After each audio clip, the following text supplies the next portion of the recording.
Hello बच्चों, आज हम लोग सीखने वाले हैं फिजिक्स का एक नया टॉपिक जिसको हम लोग बोलते हैं गॉस लॉ।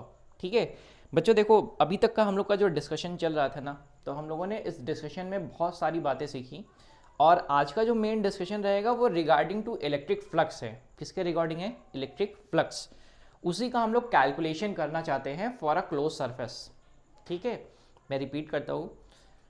यहाँ पर सबसे पहली बात ये रहेगी कि हम लोग क्या पढ़ेंगे, इलेक्ट्रिक फ्लक्स के बारे में जो हम लोगों ने सीखा था ना, उसी को थोड़ा सा और आगे बढ़ाएंगे और इस लॉ की हेल्प से हम किसी भी क्लोज रीजन के लिए इलेक्ट्रिक फ्लक्स कैलकुलेट करते हैं। ठीक है, बहुत ध्यान से समझेंगे। देखो, जब हम लोगों ने इलेक्ट्रिक फ्लक्स को डिफाइन किया था तो इलेक्ट्रिक फ्लक्स को हम लोगों ने डिफाइन किया था सिंपली किससे डिफाइन किया था? फाई से डिफाइन किया था। और फाई ई इक्वल टू हम लोगों ने लिखा था दैट इज इलेक्ट्रिक फील्ड, और क्या लिखा था आपने? उसका एरिया, इलेक्ट्रिक फील्ड यानी ई डॉट डी एस। अगर मैं इसको वेक्टरली रिप्रेजेंट करूं तो आप ऐसे बोलते थे कि दोनों के दोनों का डायरेक्शन कैसा होना चाहिए? एक ही में होना चाहिए, यानी जिस डायरेक्शन में आपका इलेक्ट्रिक फील्ड हो और उसी डायरेक्शन में आपको एरिया वेक्टर चाहिए। ठीक है ना? तो ऐसा हम लोग बोला करते थे कि किसी भी एरिया के नॉर्मल जितनी भी फील्ड लाइंस पास होंगी उन्हीं के नंबर को ही हम लोग बोला करते थे इलेक्ट्रिक फ्लक्स। ठीक है, अब बात करते हैं कि सर जैसे अगर मैंने किसी भी चार्ज को कहीं पर प्लेस कर दिया, जैसे मैंने यहाँ पर प्लेस कर दिया, ये है आपके पास एक चार्ज जो कैसा है? पॉजिटिव नेचर का। यहाँ से ढेर सारी फील्ड लाइंस निकल रही हैं कुछ ऐसे। अब मुझे क्या करना है ना, मुझे पता करना है कि किसी भी क्लोज रीजन से कितनी फील्ड पास हो रही है। तो मैं अगर एक आर्बिट्रेरी सरफेस बना दूं अपने मन से कि ये कोई सरफेस है आपके पास, अब इस सरफेस से ना मुझे पता करना है कि कितना टोटल फील्ड लाइंस बाहर जा रहे हैं। तो तरीका क्या था सर? तरीके के लिए आपने सिंपली क्या किया था? सिंपली आपने ये किया था कि किसी इसके ना सरफेस पर कोई आप एरिया एलिमेंट सेलेक्ट कर ले रहे थे। अब एरिया एलिमेंट सेलेक्ट करने के बाद इसका अगर इसका मैं एरिया वेक्टर डिफाइन करूं जो कि कैसा होता है, दैट इज वो होता है इसके नॉर्मल। ठीक है, और फिर हम लोग क्या डिफाइन कर रहे थे? इनका इनसे ना पास होने वाली फील्ड लाइंस, इलेक्ट्रिक फील्ड का डायरेक्शन वो रहा कुछ ऐसा। तो आप सिंपली बोला करते थे कि सर ना मुझे अगर पूरे सरफेस के लिए चाहिए ना, तो पूरे सरफेस के लिए हम लोग सिंपली लिखा करते थे that is phi E equal to close integration of E dot D S. ठीक है, जिसको मैं और एक्सपांड करके लिखूं तो आप सिंपली जानते हैं phi E is equal to that is integration of E D S cos of theta. ये आपके पास एक्सप्रेशन आया करता था किसका? फ्लक्स का। अब नया क्या है इसमें, या इस लॉ की मदद से हम लोग करेंगे क्या? इस लॉ की मदद से हम लोग किसी भी क्लोज सरफेस के लिए डिफाइन कर सकते हैं नेट इलेक्ट्रिक फ्लक्स, यानी जितना भी टोटल इलेक्ट्रिक फ्लक्स होगा ना उनको इजी तरीके से कैसे निकाल लें। ठीक, तो इसी को हम लोग डिफाइन करते हैं किसकी मदद से? गॉस लॉ की मदद से। तो अगर हम स्टेटमेंट की बात करेंगे, सर स्टेटमेंट क्या है? तो स्टेटमेंट बस सिंपल सा लिखेंगे। क्या लिखेंगे? दैट इज स्टेटमेंट है आपके पास, तो मैं स्टेटमेंट लिख देता हूं that is net electric flux, यानी total electric flux passing from any closed surface। कहां से पास हो रहा है? क्लोज सरफेस से। इन कहां पर? In vacuum. कहां पर? In vacuum is defined by 1 upon epsilon naught times of net or total charge enclosed in it। मैं रिपीट करता हूं बच्चों, ये पूरा का पूरा लॉ हम लोग इसलिए पढ़ रहे हैं कि नेट इलेक्ट्रिक फ्लक्स निकाल सके किसी भी क्लोज रीजन से। तो सबसे पहले अगर हम स्टेटमेंट की बात करें कि स्टेटमेंट क्या है, तो आपको सिंपल सा याद रखना है कि भाई नेट इलेक्ट्रिक फ्लक्स या टोटल इलेक्ट्रिक फ्लक्स किसी भी क्लोज रीजन से पास होने वाला वो डिफाइन किया जाएगा किसकी मेथड से, 1/ε0 times of net charge enclose in it. यानी अगर इसमें सपोज करो इससे ही मैं निकाल रहा हूं, तो आपका ये जो सरफेस होगा ना, इस सरफेस से निकलने वाला क्या आपके पास नेट फ्लक्स, यानी जो आपने ये डिफाइन किया है क्या, फाई ई, जिसको आपने लिखा है क्या, integration of E D S cos theta, ये इक्वल टू किसके होगा, that is 1/ε0 times of net charge. ठीक, अगर मैं इसको मैथमेटिकली लिख के आपको बताऊं तो आपके पास ये जो फ्लक्स है यानी phi E which is equal to Q net upon ε0। बात आई क्या समझ में, क्यू नेट अपॉन ε0, जहां पर ε0 क्या है आपके पास, जहां पर ε0 आपके पास होता है इलेक्ट्रिकल परमिटिविटी। ठीक है, या फिर electrical permittivity of free space. अगर किसी मीडियम का होगा बच्चा लोग तो क्या करेंगे, चेंज कर देंगे। यानी सपोज करो अगर मैं किसी मीडियम में रख दूं, ये जो चार्ज हम लोगों ने रखा था ना, कहां पर रखा है, देखो स्पेशली मैंने डिफाइन किया है कहां पर, वैक्यूम में रखा हुआ है। अगर मैं किसी मीडियम में रख दूं तो यहां पर तो ε0 को हम लोग डिफाइन कर सकते हैं। कैसा डिफाइन करेंगे, विथ रेफरेंस टू इस मीडियम। यानी अगर मैं इसको अगर किसी मीडियम में रख दूं तो ये चेंज कैसे होगा, तो ये चेंज हो जाएगा फॉर मीडियम, किसी भी मीडियम के लिए कैसा हो जाएगा, वो हो जाएगा phi E is equal to what, Q net upon ε0, जहां पर एप्सिलॉन क्या रहेगा, किसी भी मीडियम की परमिटिविटी। ठीक है, मैं रिपीट करूं, ध्यान से समझेंगे। गॉस लॉ की मदद से net electric flux from any close region define करते हैं, जिसको हम लोग निकालते कितना है, that is 1/ε0 times of net charge enclose in it. यानी इस सरफेस के अंदर आने वाला नेट चार्ज को हम लोग किससे डिवाइड करेंगे, ε0 से। एक बात और बच्चों, यहां पर ये जो सरफेस हम लोग डिफाइन करते हैं किसी भी क्लोज सरफेस से पास होने वाला, इस सरफेस को हम लोग बोलते हैं गॉसियन सरफेस। कैसे सरफेस बोलेंगे, गॉसियन सरफेस बोलेंगे। और ये सरफेस एक्चुअली में है कैसा, ये एक्चुअली में इमेजिनरी सरफेस है। तो ये आपके पास कौन सा सरफेस है, गॉसियन सरफेस। ठीक है, बात आई समझ में। अब इनको मैथमेटिकली रिप्रेजेंट कैसे करें और कैसे डिफाइन करें कि आपके पास sir Q net upon epsilon ही आया या ε0 ही आया, ऐसा क्यों आया। तो इनको हम लोग मैथमेटिकली रिप्रेजेंट कैसे करेंगे वो एक बार फटाफट देखते हैं आप लोग। ठीक है, तो मैं मैथमेटिकली, आप इसको इसका प्रूफ भी बोल सकते हैं या फिर ऐसा बोल सकते हैं मैथमेटिकल एक्सप्रेशन। ठीक है ना, तो हम लोग इसको, मैं इसको रब करता हूँ और फिर से आपको समझाता हूँ दूसरे के लिए। ठीक है, चलो क्या निकालेंगे हम लोग इसका, या तो आप प्रूफ बोल सकते हैं या फिर क्या बोलेंगे, mathematical representation for any close surface. तो मैं डिफाइन कर देता हूं, फटाफट इसको रब करता हूं।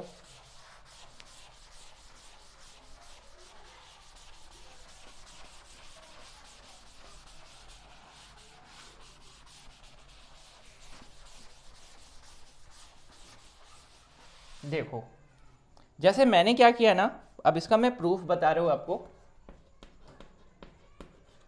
मैंने सिंपली क्या किया, एक कोई भी पॉइंट चार्ज प्लेस कर दिया कहीं पर भी, ये रहा आपके पास पॉइंट चार्ज, और जो कि कैसा है, पॉजिटिव का है। अब इससे जो है फील्ड लाइंस ढेर सारी निकल रही हैं, सभी डायरेक्शन में पॉसिबल है, तो फील्ड लाइंस ऐसे निकल गई। अब मुझे क्या पता करना है, नेट फ्लक्स पता करना है। ठीक है, और मैंने यहां पर अगर मैंने कोई भी क्लोज सरफेस बनाया है और क्लोज सरफेस मैंने बना दिया है कुछ ऐसा, आप देखकर बताएं जरा ये कैसा दिख रहा है आपको, लुकिंग लाइक स्पीयर। कैसा दिख रहा है, ये स्पैरिकल सरफेस दिख रहा है। कैसा सरफेस है बच्चों, ये आपके पास एक स्पैरिकल सरफेस है। मैंने ऐसा किया क्यों, क्योंकि आपको इसके बारे में इंफॉर्मेशन है आपके पास। क्या सर, अगर मैं इसके पूरे सरफेस एरिया की बात करूं तो सरफेस एरिया आपको पता है, इट्स 4πr²। ये मैंने जो गॉसियन सरफेस लिया हुआ है, इस गॉसियन सरफेस का रेडियस है that is small r। Gaussian surface का स्पीयर रेडियस कितना है, स्मॉल आर। और आपको ना किसी भी पॉइंट आपको निकालना है, that is net flux passing through this close surface. और ये सरफेस कैसा है, इस सरफेस को ही हम लोग बोलते हैं गॉसियन सरफेस,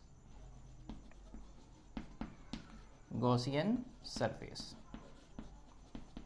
ठीक है। अब सपोज करो कि अगर मैं इस सरफेस पर कहीं पर भी आपसे बोलूं कि कितनी फील्ड लाइंस निकल रही है, बाहर की तरफ जा रही है, तो मैंने यहां पर एक छोटा सा एरिया एलिमेंट सेलेक्ट किया जिसको मैंने नाम दे दिया कितना, ds। एक एरिया एलिमेंट सेलेक्ट किया जिसको कितना नाम दे दिया है, ds। और अगर मैं इस एरिया का वेक्टर डिफाइन करूं तो आपको कैसा मिलता है, दैट इज नॉर्मली आउटवर्ड या नॉर्मल, ठीक है। अब इससे जो फील्ड लाइंस पास हो रही हैं, फील्ड लाइंस जो भी पास हो रही हैं, तो मैंने छोटे से के लिए लिखा कि भाई छोटा सा कितना फील्ड पास हो रहा है, फील्ड लाइंस पास हो रही हैं, वो हो रही है DE। कितनी हो रही है, DE। छोटी सी फील्ड लाइन कितनी पास हो रही है, DE। तो अगर मैं आपको सबसे पहले सिंपली पूछूं, बताओ बच्चों, यहां से DE यानी फील्ड कितना होगा, DE की अगर मैं बात करूं तो आप सिंपल से बोलते कि सर DE यानी यहां पर मुझे क्या प्लेस करना है, टेस्ट चार्ज मैंने रखा होगा इस पॉइंट पर, तो यहां पर सोर्स चार्ज कौन होगा, Q है। तो अगर मैं DE को डिफाइन करूं तो DE आपके पास मिल जाएगा, कैसे डिफाइन करते थे सर, लिखते थे K, जो भी सोर्स चार्ज हुआ करता था Q, और जहां तक मुझे चाहिए यानी ये जो डिस्टेंस है उसका क्या करते थे, स्क्वायर। तो आपके पास मिल जाता था कितना, that is KQ upon R का स्क्वायर। ठीक बात है, कोई गड़बड़ तो नहीं करेंगे ना। आपके पास जो फील्ड हुआ है कितना है, वो है KQ अपॉन R स्क्वायर। या फिर मैं अगर इसको पूरी तरीके से रिप्रेजेंट करूं बच्चों, तो आपके पास DE इक्वल टू क्या होता है, इसको रिप्रेजेंट करते हैं 1/4 pi epsilon naught Q upon R का स्क्वायर। यही तो होता है भाई लोग ना, कोई गड़बड़ तो नहीं करेंगे ना। आपके पास क्या आ जाएगा, DE equal to 1/4 pi epsilon naught Q upon R square. Sir क्या K की वैल्यू क्या होती है, K ही है इलेक्ट्रोस्टैटिक फोर्स कांस्टेंट, जिसको हम लोग डिफाइन करते हैं 1/4 पाई एप्सिलॉन नॉट से।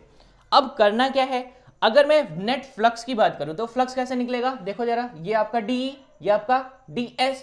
तो अगर मैं रिप्रेजेंट करूं तो फ्लक्स कैसे निकालते हैं सर, फ्लक्स इक्वल टू हम लोग लिखते हैं, कितना लिखते हैं, तो मैं अगर छोटे से फ्लक्स की बात करूं, D phi E की बात करूं, तो आपके पास क्या आ जाएगा सर, आपके पास जो भी फील्ड है, ठीक, और उससे उसको किससे मल्टीप्लाई करना है, उसके दैट इज एरिया वेक्टर से।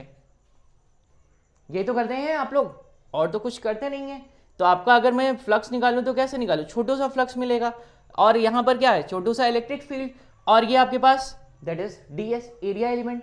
तो अगर मैं पर्टिकुलरली सभी का वैल्यू यहां पर सेट करता चलूं, और मैं अगर पूरे के पूरे सरफेस, अगर मैं पूरे सरफेस के लिए निकालूंगा तो क्या करूंगा, इसका इंटीग्रेशन कर दूंगा ना। जैसे मैंने देखो phi E इक्वल टू क्या लिखा हुआ है, दैट इज पूरे के पूरे सरफेस के लिए integration of E dot DS। कौन सा इंटीग्रेशन है, सरफेस इंटीग्रल मैंने बना रखा है। अभी क्या करें, अगर मैं इसको इंटीग्रेट कर दूं तो आपके पास आ जाएगा D phi E। इसका अगर इंटीग्रेशन करेंगे तो क्या मिलेगा आपको, आपको मिल जाएगा क्या, phi E सिंपली। और अगर मैं इधर इंटीग्रेशन पुट करूँ और इसका D का वैल्यू सेट कर दूं पहले, तो D का वैल्यू अगर मैं यहां पर सेट कर रहा हूं तो क्या मिलेगा मुझे, 1/4 पाई एप्सिलॉन नॉट, और क्या R का Q अपॉन R का स्क्वायर, ये रहा, और मुझे मिलेगा इंटीग्रेशन ऑफ DS। मैंने क्या किया है, D को इंटीग्रेशन से बाहर कर दिया है, इसका वैल्यू सेट करने के बाद बचा क्या, इंटीग्रेशन ऑफ DS। और अगर मैं एरिया का इंटीग्रेशन करना चाह रहा हूँ, यानी छोटे छोटे एरिया, यहाँ भी एरिया जो है छोटा, यहाँ भी लिया, यहाँ भी लिया, यहाँ भी लिया, यहाँ भी लिया, और सभी का क्या कर दिया, सभी का मैंने सम कर दिया पूरे के पूरे सरफेस का, यानी मैंने इंटीग्रेट कर दिया पूरा सरफेस। तो अभी ये क्या वैल्यू मिल जाएगी, स्फीयर का सरफेस एरिया के बराबर। तो स्फीयर का सरफेस एरिया अगर मैं यहाँ पे सेट कर दूँ तो आपके पास ये क्या आ जाएगा, ये आपके पास है phi E।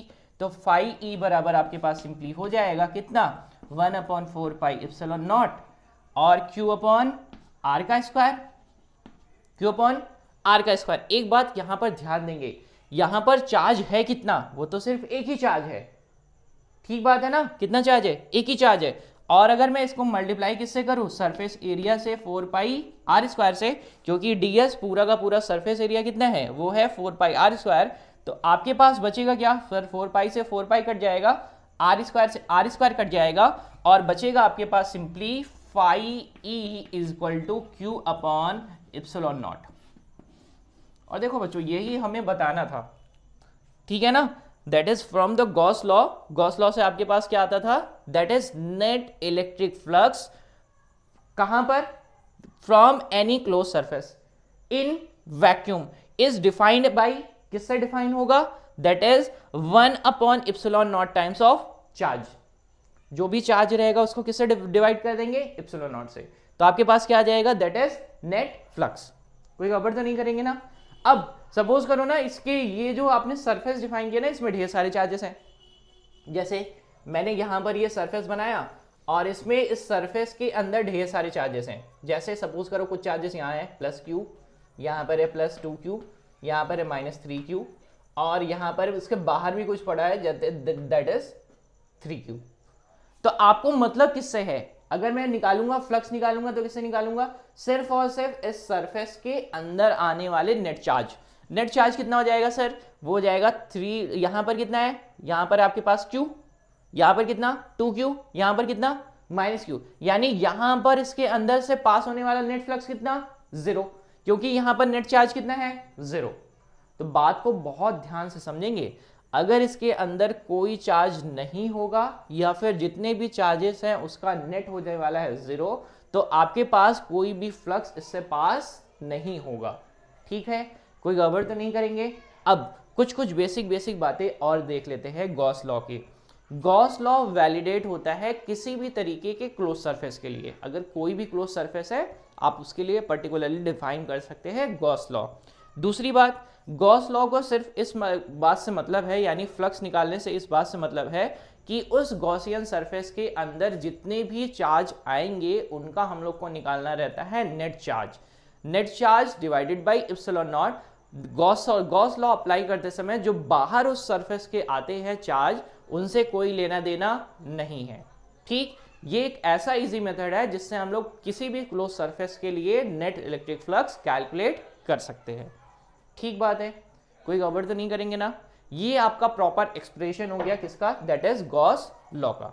ठीक है, तो आपके पास एट लास्ट अगर मैं आपको बोलना चाहूं कि मैथमेटिकली आप कैसे रिप्रेजेंट करेंगे, देखो मैंने यहां पर एक स्फेरिकल सरफेस लिया था।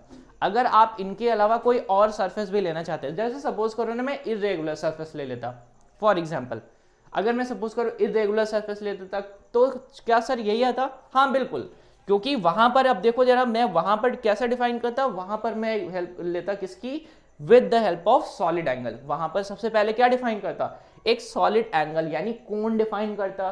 कोण डिफाइन करने के बाद फिर मैं क्या निकालता, पूरे के पूरे सरफेस के लिए अगर मैं सॉलिड एंगल बात करता किसी भी क्लोज सरफेस के लिए तो कितना आता 4 पाई, और क्या पुट कर देता, दैट इज आपके पास इलेक्ट्रिक फील्ड।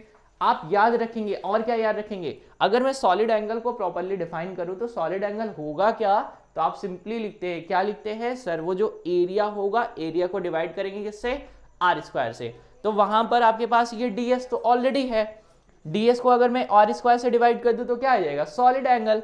तो मैं इसको एक काम करता हूं ना, मैं आपको थोड़ा सा हिंट प्रोवाइड ही कर देता हूं उस सरफेस, किसी भी इरेगुलर सरफेस के लिए। देखो जरा, तो मैं इसको रब कर दूं, रब करके ना मैं बस 2 मिनट में डिफाइन कर देता हूं किसी भी इरेगुलर के लिए। यहीं पर बगल में देख लो, फटाफट देखते हैं यहाँ पे। देखो, अगर मेरे पास ये रहा कोई भी चार्ज, ठीक, और मैंने डिफाइन कर दिया कोई भी सरफेस, ठीक है, तो सबसे पहले हम लोग क्या निकालेंगे, सबसे पहले कोई भी एक सरफेस सेलेक्ट करेंगे। मैंने ये सरफेस सेलेक्ट किया, दैट इज जिसका एलिमेंटल एरिया कितना है ds। अगर इसका वेक्टर डिफाइन करूंगा तो कुछ, दैट इज नॉर्मल। क्या चाहिए अब, तो डिफाइन करेंगे सबसे पहले क्या, यहां जहां पर भी चार्ज है ना वहां से डिफाइन करेंगे इसका सॉलिड एंगल। ये एंगल मिल जाएगा आपको। सॉलिड एंगल को हम लोग किससे रिप्रेजेंट करते हैं, रिप्रेजेंट करते हैं किससे, दैट इज डी ओमेगा से।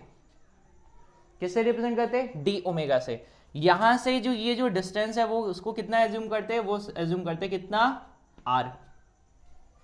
ठीक है ना, ध्यान दीजिएगा, जैसे ये नेट चार्ज है किसी भी स्पीयर के अंदर पड़ा है, यहां पर कोई भी सरफेस मैंने डिफाइन कर दिया, तो क्या करेंगे, नेट चार्ज को वैसे ही पड़े रहने देंगे, वहीं से कोई एक सरफेस पर कोई भी सेलेक्ट करेंगे, जो भी हमने गॉसियन सरफेस बनाया है कैसा भी बना दो, उस सरफेस पर एक पॉइंट सेलेक्ट करेंगे, एक एरिया सेलेक्ट करेंगे जिसको एरिया का नाम देंगे कितना, ds। उसका वेक्टर डिफाइन करेंगे। वेक्टर डिफाइन करने के बाद सबसे पहले निकालेंगे सॉलिड एंगल। सॉलिड एंगल क्या है आपके पास, d ओमेगा। और ये डिस्टेंस जो हम लोगों ने लिखी है कहां से, from the chart to the, जिस भी पॉइंट पर मुझे फील्ड चाहिए, तो फटाफट क्या करेंगे, वहां से डिस्टेंस लेंगे कितना, r। अगर मैं सॉलिड एंगल की बात करूं तो सॉलिड एंगल डिफाइन ही होता है, दैट इज कितना, दैट इज जो भी इसका एरिया रहे, यानी ds अपॉन किससे, r के स्क्वायर से। ये हो गया आपके पास सॉलिड एंगल, ठीक है। और याद रखिएगा क्लोज सरफेस के लिए, यानी क्लोज सरफेस यानी स्क्वायर लाइक ऑब्जेक्ट या फिर किसी भी क्लोज सरफेस के लिए वो आपके पास सॉलिड एंगल पूरी तरीके से डिफाइन किया जाता है, विच इज इक्वल टू, अगर मैं पूरे के पूरे सरफेस के लिए डिफाइन करूं, जैसे मैंने लिखा है इंटीग्रेशन ऑफ डी ओमेगा, तो इसको हम लोग डिफाइन करते हैं 4 पाई से। याद रखिएगा छोटी छोटी बातें, ठीक है। तो ds अपॉन आर स्क्वायर जिसको बोलेंगे डी ओमेगा। डी ओमेगा को अगर मैं पूरी तरीके से डिफाइन करूंगा विथ इंटीग्रेशन तो आपको मिलता है कितना, 4 पाई। अब फटाफट अगर इसी का कैलकुलेशन मैं आपको करके दिखाऊं एक लाइन में सिंपली, तो आपको सिंपली मिलता है दैट इज फ्लक्स बराबर, आप सिंपली लिखेंगे फ्लक्स बराबर कितना, that is integration of E dot ds। और अगर मैं रिप्रेजेंट करूं e की जगह पर कितना, e इक्वल टू मैं लिखता हूं 1/4 पाई एप्सिलॉन नॉट और कितना, that is q upon r का स्क्वायर। और आपको मिलता है क्या, यहां पर ds, ठीक है। तो ds में क्या करूंगा, यहां पर ये रहेगा आपके पास इंटीग्रेशन सिंबल। अब क्या करेंगे, इंटीग्रेशन सिंबल अगर मैं इधर की तरफ ले जाऊं तो लिखूंगा that is q upon 4 pi epsilon not integration of what, ds। और इसी इंटीग्रेशन ऑफ ds अपॉन कितना, r स्क्वायर को हम लोग रिप्रेजेंट करते हैं d ओमेगा या जिसको हम लोग बोलते हैं दैट इज 4 पाई। तो अगर मैं यहां पर डिफाइन कर दूं तो आपको सिंपल कैलकुलेशन हो जाएगा कितना, that is 5e equal to कितना हो जाएगा, इक्वल टू हो जाएगा q upon 4 pi epsilon not और कितना, दैट इज इसको लिखेंगे 4 पाई। और 4 पाई से कैंसिल हो जाएगा, फिर भी आपका रिलेशन रहेगा, that is 5e equal to q upon epsilon naught. देखो यही है आपके पास बहुत सारे तरीके हैं, ठीक है। दोनों तरीके से आप डिफाइन कर सकते हैं। ऐसा बिल्कुल नहीं बोलेंगे कि सर आपने स्फीयर ही क्यों ले लिया है, आपकी जो भी मर्जी है क्लोज सरफेस आप डिफाइन कर सकते हैं, ठीक है। हाँ, बस फिजिक्स समझना है आपको। अगर कोई चीज़ का दिक्कत रह जाता है कि नहीं आ रहा है सर, ठीक है ना, तो रिकॉल करिएगा, रिवाइज करिएगा, एक बार दोबारा देखिएगा। अगर फिर भी नहीं आएगा तो प्लीज़ बताइएगा बच्चों, ठीक है बच्चों। थैंक यू बच्चों।